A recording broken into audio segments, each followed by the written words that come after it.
ஸ்ரீமதே ராமானுஜாய நமக. திருவல்லிக்கேணியம்மாள் வார்த்தை 103.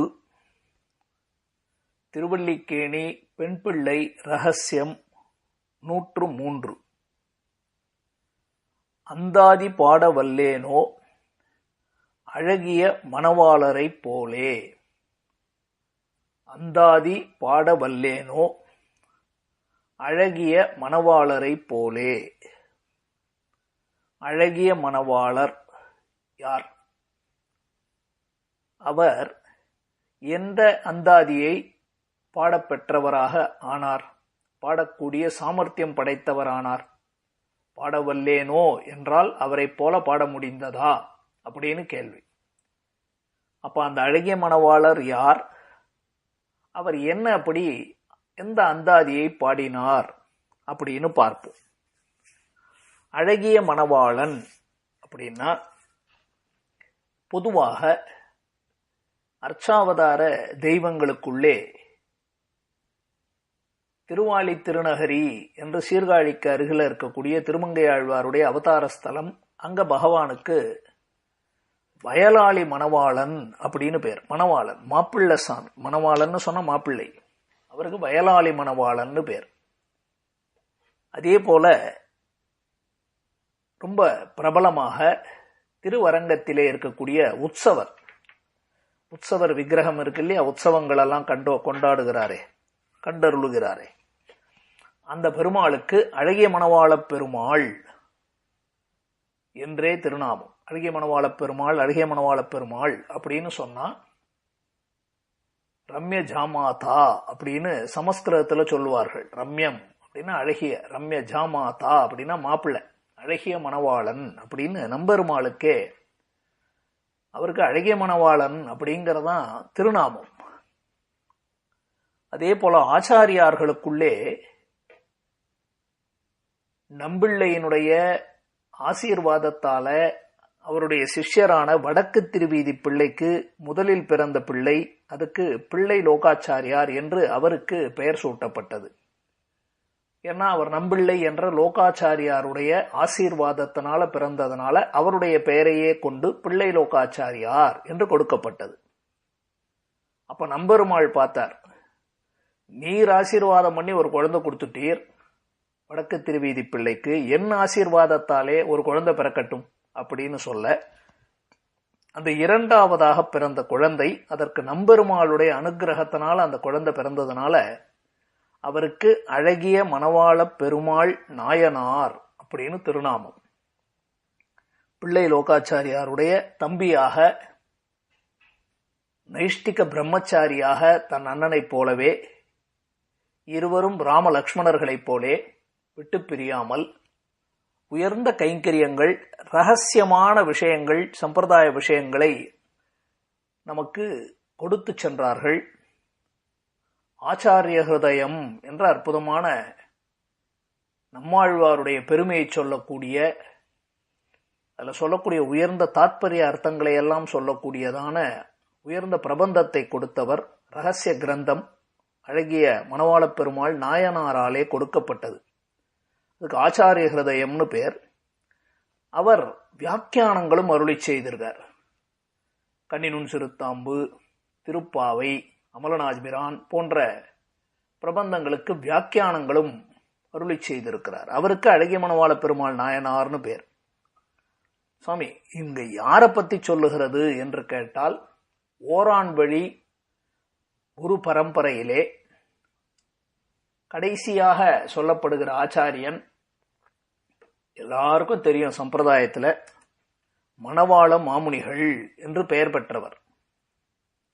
இந்த மணவாள மாமுனிகளுடைய இயற்பெயர், அவருக்கு பெரியவர்கள் தன் தாய் தந்தை தாதரன்னர், அவர் வைத்த பெயர் அழகிய மணவாளன். அவருடைய இயற்பெயர் அழகிய மணவாளன். இப்ப இறங்கி வந்துட்டோம். அழகிய மணவாளன்னு சொன்னா ஆழ்வார் திருநகரியிலே அவதரித்து பெரிய பெருமாளுக்கே ஆச்சாரியராக இருந்து ஓரான் வழி குரு பரம்பரையினுடைய கடைசி ஆச்சாரியனாக கடைசியில பெரிய பெருமாளுக்கே ஆச்சாரியனாக இருந்து ஸ்ரீ வைஷ்ணவ சம்பிரதாயத்தை இன்னும் நெறிப்படுத்தி நன்றாக திருடமாக ஊன்றி இருக்கும்படி செய்தவர் அப்படின்னா விஷதவாக் சிகாமணிகளான பொய்யில்லாத மணவாள மாமுனிகள் என்றுதான் அந்த சுவாமிக்கு விருதம். அப்படிதான் சொல்லணும். இவருடைய சரித்திரம் என்னங்கிறத கீழே பலமுறை பார்த்திருக்கோம். இதுல ஒரு முக்கியமான விஷயம் என்ன தெரியுமா? திருவல்லிக்கேணி அம்மாள் மணவாள மாமுனிகள் இடத்துலதான் இப்பொழுது பேசிக்கொண்டிருக்கிறார். அதை மறந்துடக்கூடாது. ஆரம்பத்துல பார்த்திருக்கோம். மணவாள மாமுனிகள் கேட்கிறார், ஏம்மா திருவல்லிக்கேணி அந்த இடத்தை விட்டுட்டு உயர்ந்த வேதம் கற்றவர்கள் வாழக்கூடிய இடம், அந்த இடத்தை விட்டுட்டு ஏம்மா இங்க வருகிறாய், என் மடத்துக்கு வரணும்னு ஏன் ஆசைப்படுகிறாய் என்று கேட்கத்தான் அந்த அம்மா பதில் சொல்லிக் கொண்டு வருகிறார். என்னிடத்தில் என்ன உயர்வு இருக்கிறது என்று பட்டியலிட்டு கொண்டு வருகிறார். அதை தான் அனுபவித்துக் கொண்டே வருகிறோம். இப்ப நேர மணவாள மாமுனிகளை பார்த்தே சொல்ற வார்த்தை உம்மை போலேன்னு மனசுல வச்சுக்கணும். எதிரில் இருக்கக்கூடிய யாரிடத்துல பேசுகிறாரோ இந்த திருவல்லிக்கேணி அம்மாள், அவரையே பார்த்துத்தான் சொல்லுகிறார் அழகிய மணவாளரை போலே என்று. மணவாள மாமுனிகளை அப்படி பார்க்கிறார். நம்ம பத்தி சொல்றாளே அப்படின்னு. அப்போ மணவாள மாமுனிகளைத்தான் இந்த இடத்திலே குறிக்கிறது அப்படின்னு பார்க்கிறோம்.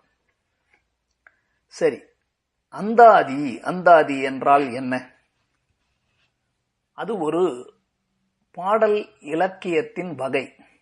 பாடலினுடைய ஒரு இலக்கணம், இலக்கியத்திலிருந்து தான் இலக்கணம் தோன்றும் என்று சொல்லுவார்கள். அப்படின்னா முதல் பாடல் அதனுடைய கடைசி வார்த்தை அடுத்த பாடலின் முதல் வார்த்தையாக இருக்கும். அந்தம் ஆதி அப்படின்னு சொல்றோம். அந்தம் அப்படின்னா முடிவு, ஆதி அப்படின்னா முதல், ஆரம்பம் அப்படின்னு அர்த்தம். இப்ப நம்மாழ்வாருடைய திருவாய்மொழி உங்க எல்லாருக்கும் தெரியும். உயர்வர உயர்நலம் உடையவன் எவனவன், மயர்வர மதிநலம் அருளினன் எவனவன், அயர்வரும் அமரர்கள் அதிபதி எவனவன், துயரரு சுடரடி தொழுதழன் மனனே. மனனேன்னு முடியுதில்ல, அதுதான் அந்தம். அப்ப அடுத்த பாட்டு மனநக மலமர மலர்மிசை எழுதரும் அப்படின்னு அந்த மனன் அப்படிங்கிறத வச்சுதான் அடுத்த பாடல் தொடங்குகிறது. அப்ப முதல் பாடலினுடைய தனக்கு முந்தைய பாடலினுடைய அந்தம் கடைசி வார்த்தை அது என்னவோ அதையே ஆதி. ஆதின்னா தொடக்கமாக அடுத்த பாடல் வந்தால் அதற்கு அந்தாதி நடை அப்படின்னு பேர். அந்தாதி நடை அப்படின்னு பேர். அப்ப திருவாய்மொழிங்கிறதே அந்தாதி தான். பெரிய திருவந்தாதி அந்தாதி தான். நான்முகன் திருவந்தாதி அந்தாதி தான். இராமானுச நூற்றந்தாதி அந்தாதி தான். இது எல்லாமே அப்படிதான் இருக்கும். அதாவது முதல் பாடலினுடைய கடைசி வார்த்தை அடுத்த பாடலினுடைய தொடக்கமாக இருக்கும். அப்படி என்ன பாடினார் இந்த மணவாள மாமுனிகள்? என்ன அந்தாதி பாடினார் அப்படின்னு கேட்டால், மணவாள மாமுனிகள் பாடிய 2 தமிழ் பிரபந்தங்கள் மிகவும் போற்றுதலுக்குரியது. ஒன்று உபதேச ரத்தினமாலை. உபதேச ரத்தினமாலை என்று ஆழ்வார்கள், ஆச்சாரியார்கள், ஸ்ரீவச்சன பூஷணம், பிள்ளை லோகாச்சாரியார் இவர்களுடைய பெருமைகளை எல்லாம் சொல்லக்கூடியதாக அந்த பாடல்களை கற்றுக்கொள்ளுகிறவர்கள் யாரோ அவர்களில் ராமானுசருக்கு மிகவும் எந்தை எதிராசர் இன்னருளுக்கு இலக்காகி, என்னுடைய ராமானுசருடைய இன்னருள் அவருடைய அனுகிரகத்துக்கு பாத்திரமாவார்கள் அப்படின்னு உயர்ந்ததாக உபதேச ரத்தினமாலை என்பதை எளிமையாக, ரொம்ப எளிமையா இருக்கும். மணவாள மாமுனிகளுடைய வார்த்தைகள், அவருடைய வியாக்கியானங்கள் எதுவுமே விளக்கமா இருக்கும். ரொம்ப எளிய நடையில எழுதுவார். அவர் அவ்வளவு கருணை உள்ளம்.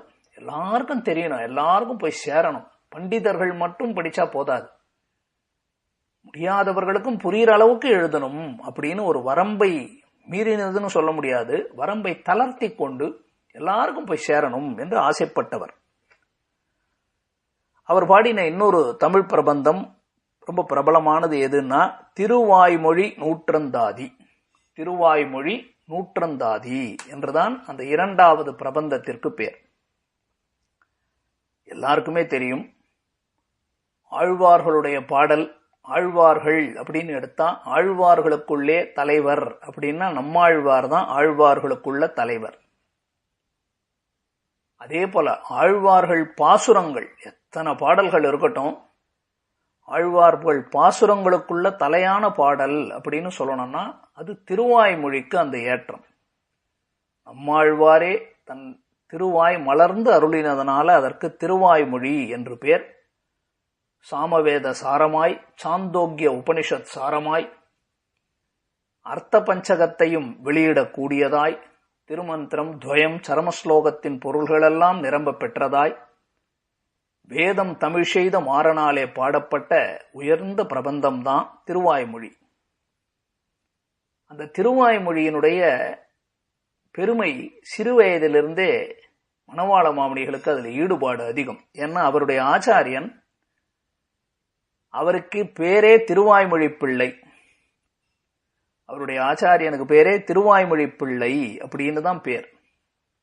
ஏன்னா அவருக்கு அந்த திருவாய்மொழியில அவ்வளவு ஈடுபாடு. மணவாள மாமுனிகளுடைய ஆச்சாரியனான நம்ம ஸ்ரீசைலநாதாய குந்தி நகர ஜன்மனேன்னு சொல்றோம் இல்லையா, ஸ்ரீசைலநாதர் அப்படின்னு சொல்றோம், திருமலை ஆழ்வார் அப்படின்னு அவருக்கு பேர். அவருக்கு தான் திருவாய்மொழி பிள்ளை அப்படின்னு, அவருக்கு திருவாய்மொழியில அவ்வளவு ஈடுபாடு, அதனால அவருக்கு திருவாய்மொழி பிள்ளைன்னு பேர். அப்ப அவரிடத்துல காலக்ஷேபங்கள் கேட்டு கேட்டு கேட்டு அவருக்கு எங்க இருந்து வந்ததுன்னு கேட்டா, அது நம்பிள்ளை இடத்துல இருந்து வம்சம். கீழே பார்த்திருக்கோம், ஈடுனுடைய பரம்பரை அப்படின்னு சொல்லுவோம். மறைக்கு வைக்கப்பட்டுகிறது, நம்பிள்ளை மறைத்து வைக்கிறார். அது நம்பிள்ளை இடத்திலிருந்து எப்படி ஈயுண்ணி மாதவரி, ஈயுண்ணி பத்மநாபர், நாலூர் ஆச்சான் அப்படின்னு வம்சத்துல வந்து கடைசியில திருவாய்மொழி பிள்ளைக்கு கிடைக்கப்பெற்ற திருவாய்மொழி பிள்ளை மூலமாக மணவாள மாமுனிகளுக்கு திருவாய்மொழிக்கு 5 வியாக்கியானங்கள். அதுல முக்கியமான வியாக்கியானம் நம்பிள்ளை ஈடு என்று சொல்லக்கூடிய 36,000 படி, அவ்வளவு அழகான வியாக்கியானம். அந்த வியாக்கியானத்துல ஈடு பெருக்கர் அப்படின்னே மணவாள மாமுனிகளுக்கே பேர். அந்த அளவுக்கு ஈடு காலக்ஷேபத்துல அவ்வளவு ஊற்றம். அதனாலதான் திருவரங்கத்துல நம்பெருமாள் மதிலரங்கர் வன்பகழ் மேல் ஆன்ற தமிழ்மறைகள் 1000 ஈன்ற முதல் தாய் சடகோபன்னு சொல்றோம் இல்லையா.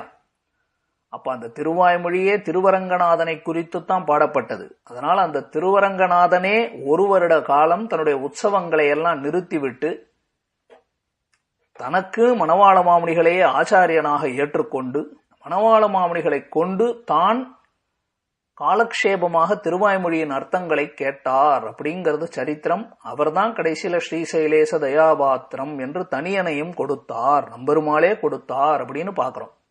எப்படி தொடர்பு வருது பாருங்கோ. அழகிய மணவாளன், அவரை குறித்து இன்னொரு அழகிய மணவாளனான மணவாள மாமுனிகள் சொல்ல அவர் கேட்டு ரசித்து தனக்கு ஆச்சாரியனாக ஏற்றுக்கொண்டார்னா அப்ப திருவாய்மொழிக்கு நம்பெருமாளுக்கு எவ்வளவு, 2 பேருக்குமே, அவர் அழகிய மணவாளன் பெருமாள், இவர் அழகிய மணவாளன் ஆச்சாரியன், 2 பேருக்கும் திருவாய்மொழியில அவ்வளவு யூற்றம். மணவாள மாமுனிகளுடைய ஆச்சாரியனுக்கும் திருவாய்மொழி பிள்ளைன்னு பேர். எங்க பார்த்தாலும் இப்படி சம்பந்தம். அப்படி திருவாய்மொழியினுடைய அர்த்தங்களை நன்றாக சொல்லக்கூடியவர், ரொம்ப ஈடுபாடு. இன்னைக்கு நாமெல்லாம் திருவாய்மொழின்றது 1102 பாசுரம். அந்த பாடல்களினுடைய 5 வியாக்கியானங்களை கேட்க வேண்டும்.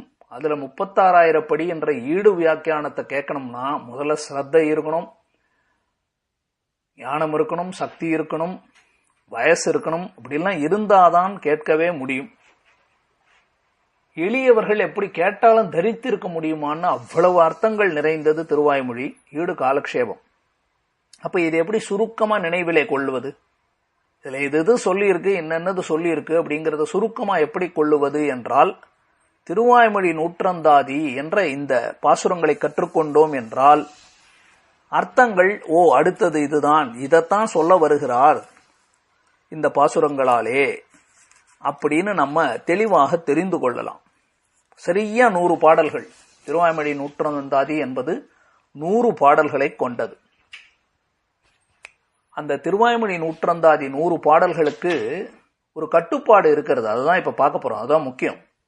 மணவாள மாமுனிகள் தனக்கே தானே ஒரு வரையறையை விதித்துக் கொள்ளுகிறார். இப்படிதான் இந்த பிரபந்தம் இருக்கணும் அப்படின்னு. அவருடைய குறிக்கோள் என்ன?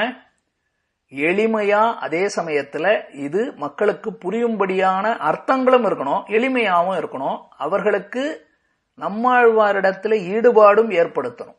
அதனால என்ன பண்றார்? எளிமையா பாடல்கள் இருக்கணும், மனசுல ஈஸியா பதியணும்னா பா வகைகளுக்குள்ளே யாப்பிலக்கணத்திலேயே ரொம்ப எளிமையா எல்லாரும் கத்துக்கக்கூடிய பாட்டு என்ன தெரியுமா? வெண்பா அப்படின்னு பேர். 4 வரி இருக்கும். வெண்பா ரொம்ப ஈஸியா படிக்கலாம், எளிமையா படித்துக் கொள்றதுக்கு உதவியா இருக்கக்கூடியது வெண்பா. அதனால என்ன நினைச்சார்? அப்ப வெண்பா என்ற சந்தஸ் அதுலதான் பாடணும். பாடல் வகை வெண்பா என்ற பாடல் வகையில தான் பாடணும், எளிமையா இருக்கும், எல்லாரும் படிப்பார்கள் அப்படின்னு வெண்பால பாடணும்னு முடிவு செய்தார். 4 வரி. அதற்கடுத்தபடியாக அந்த 4 பாடல்களுக்குள்ளே முதல் 2 வரிகள், 4 வரி பாடல்களுக்குள்ளே கிட்டத்தட்ட முதல் 2 வரிகளுக்குள்ளே அந்த பதிகம், அந்த பதிகம்னு சொன்னா அந்த திருவாய்மொழி உங்க எல்லாருக்குமே தெரியும். திருவாய்மொழின்னா 1102 பாசுரங்கள். அது எப்படி பிரிக்கணும்னா 100 திருவாய்மொழிகளாக பிரித்து 10 திருவாய்மொழிகளுக்கு ஒரு 10ன்னு பேர். முதல் 10, 2ஆம் 10, 3ஆம் 10ன்னு சொல்லுவாங்க. அப்ப முதல் 10ன்னு எடுத்தா அதுல 10 திருவாய்மொழிகள். 10 திருவாய்மொழின்னு சொன்னா கிட்டத்தட்ட 11 பாசுரமா இருக்கும் ஒரு திருவாய்மொழியில. 10, 11, சிலதுல 12 கூட இருக்கலாம். அப்ப அந்த கணக்குல எடுத்தோம்னா அப்போ ஒரு திருவாய்மொழி அப்படின்னா கிட்டத்தட்ட 11 பாசுரம். ஒரு ஆவரேஜா கணக்கு வச்சா 11 பாசுரம்னு வச்சுக்குவோம். கிட்டத்தட்ட 10 பாசுரம் பாடல்கள் இருக்கும். ஒரு பாசுரம் பலஸ்ருதியா இருக்கும் இல்லையா? அப்படிதான் பொதுவா. அதுக்கு ஒரு திருவாய்மொழின்னு பேர். அப்போ ஒரு திருவாய்மொழியிலேயுமே அந்த திருவாய்மொழி ஏன் பிறந்தது? இதுக்கு முன்னாடி ஒரு திருவாய்மொழி இருக்கு, அடுத்து இந்த திருவாய்மொழி இருக்கு. இந்த ரெண்டும் ஏன் பிறந்தது? இப்ப முதல் 10 பாடல்கள் உங்களுக்கு எல்லாருக்கும் தெரியும். உயர்வர உயர்நலம் உடையவன் எவனவன் அப்படின்னு பாடுறார். அந்த திருவாய்மொழியிலே பகவானுடைய பரத்துவம், அவனே பரமாத்மா அப்படின்னு வேதங்கள்ல சொல்லப்பட்டிருக்கிறதை பரமாத்மான்னு சொன்னார். அடுத்து 2வது நம்ம வீடுமின் முற்றவும் வீடு செய்து உம்முயிர் வீடுடையானிடை வீடு செய்மினேன்னு வருது இல்லையா? அது நமக்கு உபதேசம் பண்றார். அவ்வளவு உயர்ந்தவன், ரொம்ப எளிமையா அவனை பற்றுங்கோள் மற்றவற்றை விடுங்கோள் அப்படின்னு உபதேசம் பண்றார். நாம கேட்டோம், ஐயா அவ்வளவு பெரியவரை எப்படி பிடிக்கிறது, நீர் ஏதோ பெரியவர் என்றீரேன்னா அடுத்து 3வது பதிகம், 3வது திருவாய்மொழியிலே இதெல்லாம் முதல் 10 முதல் திருவாய்மொழி, 2ஆம் திருவாய்மொழி, 3ஆம் திருவாய்மொழின்னு வச்சுக்கணும். பற்றுடைய அடியவர் எளியவன் பிறர்கருக்கடிய வித்தகன் அப்படின்னு ரொம்ப எளிமையானவன், ஸ்வாராதன், ரொம்ப எளிமையாக ஆராதனை செய்ய தகுந்தவன் அப்படின்னு சொன்னார். அப்ப ஒரு சங்கதி புரியுது இல்லையா? இதெல்லாம் அந்த முதல் 2 வரி திருவாய்மொழி நூற்றந்தாதில இந்த பதிகம் எதை சொல்ல வருகிறது அப்படிங்கிற பெருமையை சொல்லிடுவார். கிட்டத்தட்ட இது என்ன, இதனுடைய சாரார்த்தம் என்ன, இந்த பதிகத்தினுடைய பகவான் இந்த குணத்தை காட்டியிருக்கார், இவர் பெண் தன்மையில பாடியிருக்கார் அப்படிங்கறதெல்லாம் சொல்லிடுவார்.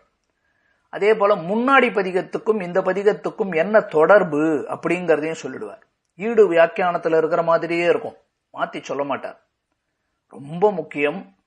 எப்படி ராமானுச நூற்றந்தாதியிலே ராமானுசா ராமானுசா ராமானுசான்னு வார்த்தை ஒன்னொன்னும் ஒரு பாசுரத்திலையும் கட்டாயம் வந்துடும். அதே போல திருவாய்மொழி நூற்றந்தாதியில பல இடங்களிலே மாறன் மாறன் மாறன், அதுன்னு அவருடைய இயற்பெயர்.